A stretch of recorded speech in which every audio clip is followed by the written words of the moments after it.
Good morning. রবিবারের একটা mini blog নিয়ে তোমাদের সামনে হাজির হলাম। ব্রেকফাস্ট কমপ্লিট হয়ে গেছে আমাদের, অনেকটাই প্রায় বেলা হয়ে গেছে। তো এখন রায়নকে খাওয়াতে খাওয়াতে আমি একটা নিজের জন্য শেক বানিয়ে নিয়েছিলাম, সেটাই খাচ্ছিলাম আর রায়নকে খাওয়াচ্ছিলাম। আর যা গরম পড়েছে তাই জন্য আমি ঘরে সবসময় এরকম ডিটক্স ওয়াটার বানিয়ে রাখি। তো ততক্ষণে রায়নের পাপাও বাজার থেকে চলে এসেছে। রবিবার মানেই হচ্ছে বাজার হাট করা, তারপরে হচ্ছে খাওয়া দাওয়া, বেসিক্যালি এইভাবেই রবিবারটা কাটে যদি বাইরে কোথাও যাওয়া না হয়।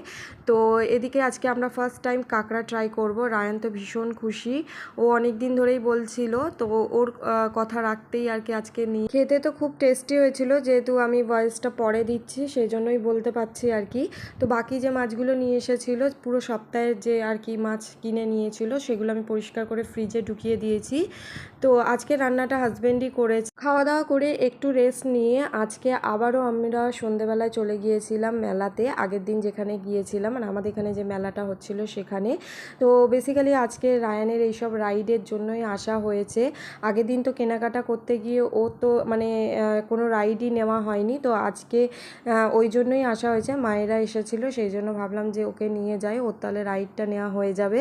তো আমি আর বোন এই রাইডটা চড়েছিলাম, খুব ভালো লেগেছে। তো আজকে মিনি ব্লগটা তোমাদের কেমন লাগলো জানাতে কিন্তু একদমই ভুলো না। তো দেখাবে পরের ব্লগে, টাটা।